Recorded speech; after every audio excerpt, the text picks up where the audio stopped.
My husband slept with my mom on my wedding night. Hey Reddit.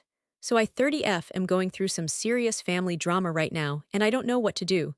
My mom has always been a lot, super charismatic but also completely self-absorbed. She's always been weirdly competitive with me, especially when it comes to men. Daniel, my now ex, I guess, always indulged her. He always played it off like it was no big deal, that she was just being playful. Now I know it was way more than that. I always felt like I had to be the good daughter, the one who took care of her, and now I feel like a complete idiot. I'm starting to realize how messed up the dynamic has always been. I feel so betrayed and alone. Should I just cut them both out of my life completely? My bachelorette party was supposed to be this amazing celebration. My closest friends, a karaoke night, lots of laughs. I was so excited to marry Daniel. Looking back, I was so naive, so blind. My friends practically had to carry me home. I remember giggling, feeling loved and happy. I couldn't wait to see Daniel. He'd had his bachelor party the same night, a guy's weekend, at a cabin a couple hours away. He was supposed to be back late that night, too. I stumbled through the door of our apartment, still a little tipsy, ready to collapse into his arms. And that's when I saw it. The bedroom door was ajar. I heard noises, moaning. I pushed the door open and my god. It was them, Daniel, and my mother, naked, in my bed. I literally froze. My stomach lurched. I felt this wave of nausea wash over me. I don't even remember screaming, but I must have because they both scrambled up, looking like deer caught in headlights. Daniel was scrambling for his clothes, mumbling something about being drunk.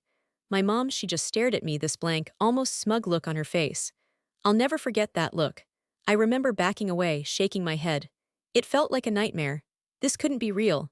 I ran to the bathroom and threw up. When I came out, they were both dressed. Daniel was trying to explain, saying he was so drunk he didn't know what he was doing.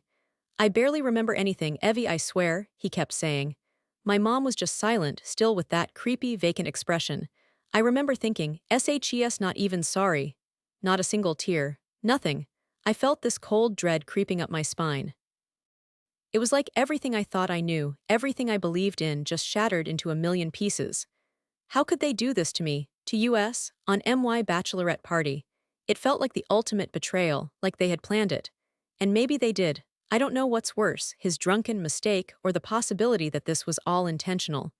Right then and there, I knew my life would never be the same.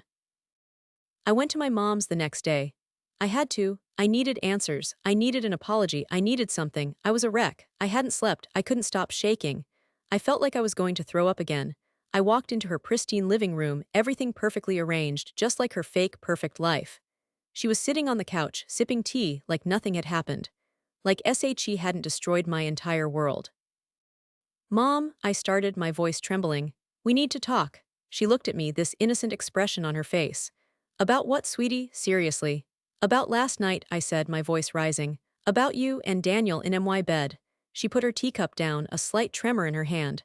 Oh, Evie, she sighed. It was just a drunken mistake. He was so intoxicated, he didn't know what he was doing. A drunken mistake. I repeated, feeling my blood start to boil. You were sober, you knew exactly what you were doing.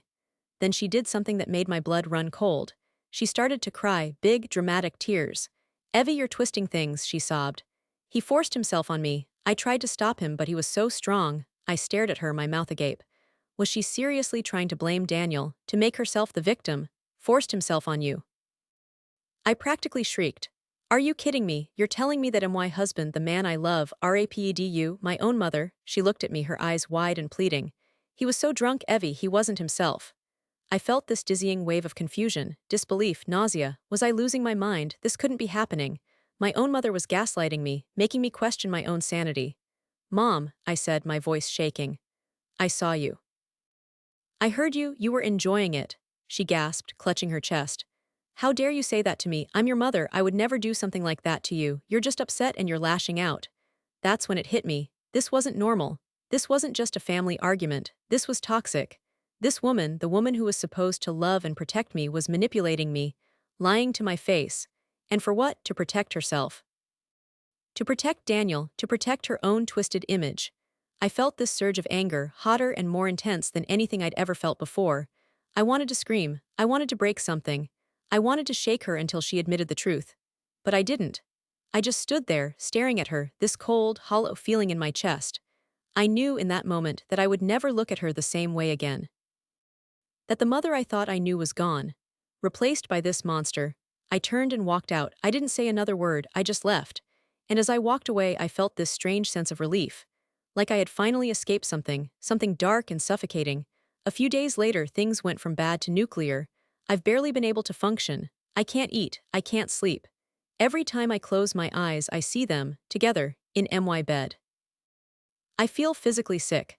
I'm starting to think I need to see a therapist, but I can barely afford rent right now, let alone therapy. And then the phone calls started. First, it was my Aunt Susan, my mom's sister. "Evie, honey," she said, her voice dripping with fake concern. "Your mother is just devastated. You need to be more understanding." Understanding? Understanding? Are you kidding me? Then my Uncle John called, echoing the same sentiment. "Daniel's a good boy, Evie. He made a mistake. You need to forgive him." A mistake? Sleeping with my mother is a mistake? WTF. Then came the grand finale. My grandmother, my mom's mom, this woman practically raised me. She called me sobbing, begging me to fix things. "Family is everything, Evie," she cried. "You need to forgive your mother and Daniel. They're both so sorry." Sorry, they haven't even admitted to anything. It's like they've all formed this twisted alliance against me. They're trying to gaslight me into thinking I'm the crazy one. That I'm overreacting. That I should just sweep this whole disgusting mess under the rug and pretend it never happened. Protecting each other. And I'm alone. This morning, I woke up to find a text from Daniel. "Evie, please, we need to talk, I miss you." Miss me? After what he did. After what they both did. I almost threw my phone across the room. I haven't responded. I don't know if I can respond. The thought of even speaking to him makes my skin crawl. Then the cherry on top. My cousin Sarah posted something on Facebook. A picture of her with my mom and Daniel, all smiling at some family brunch. The caption, "Family is everything. So glad we could all get together and work things out." Work things out? What things? They're acting like I'm the one who needs to apologize, like I'm the one who ruined everything. I'm the victim here. They're trying to publicly humiliate me, to make me look like the unstable one, the one who's overreacting. I'm done. I'm absolutely done. This isn't a family. It's a cult. They're all enabling each other's toxic behavior, and I refuse to be a part of it anymore. I need to get out. I need to protect myself. I'm starting to realize I might have to cut them all off. Completely. I don't know how I'll do it, but I know I can't stay in this situation. It's destroying me. I finally broke down and told Chloe, my best friend since college. She's a therapist, so I knew she wouldn't judge, but even so, it was so hard to say the words out loud. It felt shameful, like I was somehow to blame. "Chloe," I started, my voice trembling, something really bad happened." I took a deep breath, trying to steady myself. "It's about Daniel and my mom." She looked at me, her brow furrowed with concern. "What is it, Evie? What happened?" I spilled everything. The bachelorette party, coming home, finding them together. The lies, the gaslighting, my family's reaction, the Facebook post, the whole sickening saga. As I spoke, Chloe's face went from concern to utterly horrified. Her jaw literally dropped. "Oh my God, Evie," she whispered. I don't even know what to say, that's monstrous." Hearing her say that, hearing someone finally acknowledge the sheer horror of what happened, it was like a dam broke inside me.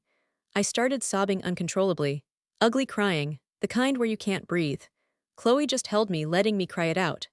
When I finally calmed down a bit, she looked at me, her eyes filled with compassion. "Evie," she said softly, "this is not your fault, not at all. Your mother's behavior is textbook narcissistic personality disorder. She's manipulating you. She's manipulating everyone. And Daniel, he's an enabler, he's just as culpable." Her words hit me like a ton of bricks. Narcissistic personality disorder, enabler, I'd never thought of it in those terms before. I'd been so caught up in the drama, in the betrayal, that I hadn't seen the bigger picture. "They've created this toxic ecosystem," Chloe continued. "And they're pulling everyone into it. Your family, they're not seeing the truth. They're being manipulated too. They think they're protecting you, but they're actually enabling the abuse." Abuse. That word, it resonated with me. I'd never thought of it as abuse before. But that's exactly what it was, emotional abuse, mental manipulation, and I was the target. Chloe went on to explain how my mom's behavior wasn't about me at all. It was about her need for attention, her inability to take responsibility for her actions. And Daniel, he was just as messed up, seeking validation from my mom, betraying my trust in the most horrific way possible.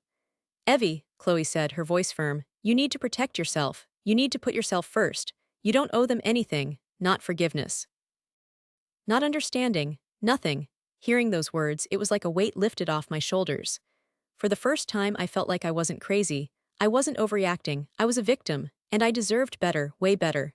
This conversation with Chloe, it was a turning point. I finally realized I wasn't alone, and I wasn't to blame. I finally saw the truth. And the truth was I needed to get out. I was numb, just existing. Going through the motions. Chloe's words kept echoing in my head. You need to protect yourself. I knew she was right, but how? How do you protect yourself from your own family? From the man you thought you were going to spend the rest of your life with? I agreed to meet Daniel for coffee, just to talk. I told myself I needed closure. I needed to understand. Looking back, I was still clinging to some shred of hope. Some delusional fantasy that he would explain everything, apologize, and we could somehow move forward. I was so naive. We met at a little cafe near our apartment. I could barely look at him. He looked different, older, haggard. He kept reaching for my hand, but I pulled away. I couldn't bear to have him touch me. Evie, he started, his voice choked with emotion. I'm so sorry, I know I messed up. I was so drunk that night, I didn't know what I was doing. There it was again. The same tired excuse, the same lie. I felt this surge of anger rising in my chest. Drunk, I said, my voice shaking. You expect me to believe that you were so drunk you slept with him, why mother? He looked down at his hands, avoiding my gaze. I don't remember everything. But I know it was wrong. I'm so sorry, Evie. Please, give me another chance, I love you. Love me, he loves me, after what he did. I wanted to laugh, I wanted to scream, I wanted to slap him across the face. Love me, I repeated, my voice dripping with sarcasm. You think sleeping with my mother is a sign of love? He finally looked up at me, his eyes filled with tears. It was a mistake, Evie, a terrible mistake. I swear it'll never happen again. A mistake. I said, my voice rising. You think this was just some random, accidental hookup, like bumping into someone on the street? He opened his mouth to speak, but I cut him off. No, I said, my voice cold and hard. Don't insult me, don't insult my intelligence. Then he said something that completely shattered me, something that ripped away any remaining doubt, any lingering hope, something that made my blood run cold. He hesitated, then took a deep breath. Evie, your mother and I, we've been seeing each other. Seeing each other, I repeated, my heart pounding in my chest. What do you mean, seeing each other? He looked down at his hands again, his knuckles white as he gripped the edge of the table. We've been sexting, for months, before the wedding. Sexting. 4 months, before the wedding. The words hit me like a physical blow. I felt like I couldn't breathe. The room started to spin. The bachelor party, he continued, his voice barely a whisper. I lied, I wasn't drunk, not really, I wanted to be with her. With her, he wanted to be with her, and my mother, he chose her, over me, that was it. The final straw. The moment everything changed. The moment I stopped being a victim and started being a survivor. I felt this surge of power coursing through my veins, a wave of clarity. I wasn't heartbroken. I wasn't devastated, I was enraged, furious, empowered. I stood up, knocking my chair over in the process. I didn't care. I looked down at him, this pathetic, spineless excuse for a man, and I felt nothing but disgust. You're disgusting, I said, my voice shaking with rage. You and my mother are both disgusting. You planned this. You turned my wedding into a sick joke. And you think a simple I'm sorry will fix it? You're delusional. I turned and walked out. I didn't look back. I didn't say another word. I just walked away. And as I walked, I felt this overwhelming sense of liberation. Like I had finally broken free from a cage I hadn't even realized I was in. I knew what I had to do. I needed to cut them both out of my life. Completely. No more explanations. No more apologies. No more chances. I was done. I was finally free. And I was going to rebuild my life, without them. Okay, Reddit, buckle up, because this is where shit gets real. After that coffee date from hell, I knew I couldn't just wallow. I needed a plan. This wasn't just about my feelings anymore, it was about taking back control. First, I called Chloe. Bless her heart, she dropped everything and came over. We spent hours talking, strategizing. Chloe, being a therapist, helped me see how deeply manipulative my mother and Daniel had been. This wasn't just a one-night stand, it was a pattern of abuse and betrayal. This realization was huge. It gave me the strength I needed to fight back. Then, we started gathering evidence. I know it sounds dramatic, but I needed to protect myself. I went through old texts, emails, anything I could find that showed their inappropriate relationship. I even found a string of flirty messages between them from months before the wedding. Jackpot. SCRENSHOTTD everything. Printed it out. Multiple COPIES. Next, I talked to a lawyer. Chloe had a recommendation, thankfully. This was the hardest part. Admitting to a complete stranger that my husband had slept with my mother on our wedding night. It felt humiliating.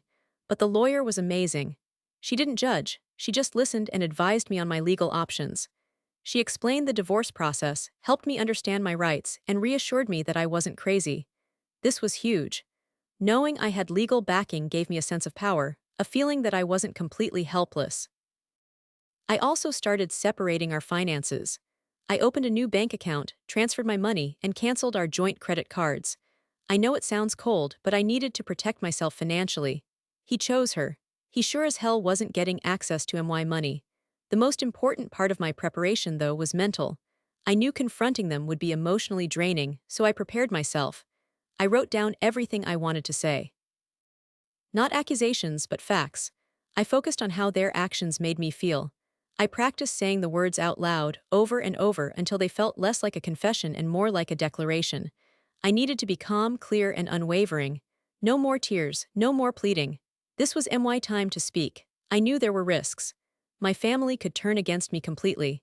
The divorce could get messy, but I was prepared for that. I had Chloe by my side, my lawyer on speed dial, and most importantly, I had the truth. And that Reddit is a powerful weapon. I was ready.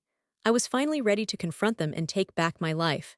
This wasn't just about ending a marriage, it was about reclaiming my self-respect. It was about showing them and myself that I was stronger than they thought. Stay tuned. The confrontation is next. Okay, Reddit, here's how it all went down.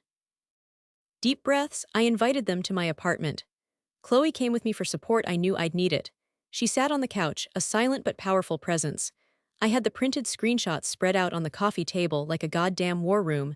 When they arrived, they looked surprised, like they expected me to be a blubbering mess begging for forgiveness. Nope, not this time. I stood there, calm and collected, waiting for them to sit. Daniel kept glancing at Chloe, clearly uncomfortable. My mom, ever the actress, put on this concerned expression. Evie, honey, she started, reaching for my hand. I stepped back, avoiding her touch.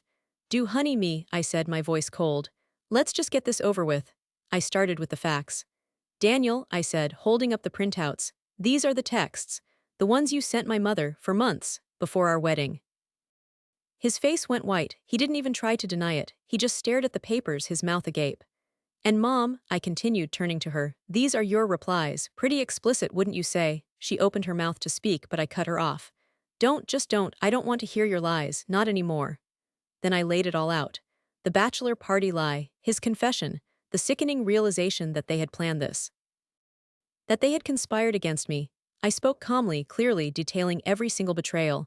I didn't yell, I didn't cry, I just stated the facts. The power shifted right there in that moment. I could feel it. They were on the defensive, they were off balance. My mom, for the first time, looked genuinely panicked. Daniel just sat there, slumped in his chair, defeated. My mom tried her usual tactic. The tears, the victim act. Evie, she sobbed, you're misunderstanding. It wasn't like that. I cut her off. Stop, I said, my voice rising. I'm done being your emotional punching bag. I'm done trying to be the daughter you wanted me to be. You never saw me, Mom, you only saw a reflection of yourself. Then I turned to Daniel. And you, I said, my voice shaking with disgust, you chose her, you made your choice. And now I'm making mine. He started to apologize, some pathetic mumbled words about regret and forgiveness. I didn't even acknowledge him. I just pointed to the door. Get out, I said, my voice flat and emotionless. Both of you, and Daniel, I added, looking him dead in the eye, don't ever contact me again. They left, silently, defeated. And as I watched them go, I felt this wave of peace. I had finally said my piece. I had finally stood up for myself. And it felt amazing. It's over, Reddit, it's finally over. I'm still processing everything, but I know I did the right thing. I'm free. I'm finally free. It's been a few months since the confrontation, and things are complicated. The immediate aftermath was brutal. My phone blew up with calls and texts, mostly from family members taking their side. Aunt Susan went full scorched earth, calling me ungrateful and selfish. Uncle John just kept saying I was overreacting. It felt like a twisted alternate reality. They were the ones who betrayed me, and I was the villain. It was insane. The divorce was finalized a few weeks ago. It was messy, emotionally draining, and financially challenging, but it's done. Over, I'm free. That's the most important thing. I'm also officially no contact with my mom and Daniel. Blocked their numbers, deleted them from social media, the whole 9 yards. It's been hard, but it's necessary. I need to protect myself. There have been some surprisingly positive developments. My grandma, after some initial hesitation, actually apologized. She said she was blinded by her loyalty to her daughter and didn't see the truth. We're slowly rebuilding our relationship, and it means the world to me. A few cousins also reached out, offering support. Turns out they had suspected something was off with my mom and Daniel for a while. It's comforting to know I'm not completely alone. Chloe has been my rock. She's been there every step of the way, listening, advising, and reminding me that I'm not crazy. I've also started therapy, and it's been incredibly helpful. I'm finally starting to process the trauma, to understand the dysfunctional dynamics that shaped my life for so long. I'm focusing on my career, and I've landed a few big clients. It feels good to pour my energy into something positive, something that's mine. I'm also reconnecting with old friends, building new relationships based on honesty and respect. It's a slow process, but I'm getting there. I've learned so much about myself through this whole ordeal. I've learned that I'm stronger than I ever thought possible. I've learned to set boundaries, to prioritize my own needs, and to walk away from toxic people, even if they're family. I've learned that my worth is not defined by their actions. This is huge. The scars are still there. There are days when the anger and hurt resurface. There are moments when I doubt myself, when I question my judgment. But I'm getting better. I'm healing. I'm building a life that's authentically mine. A life filled with people who love and respect me for who I am. So, Reddit, what do you think? Has anyone else gone through something similar? How did you handle it?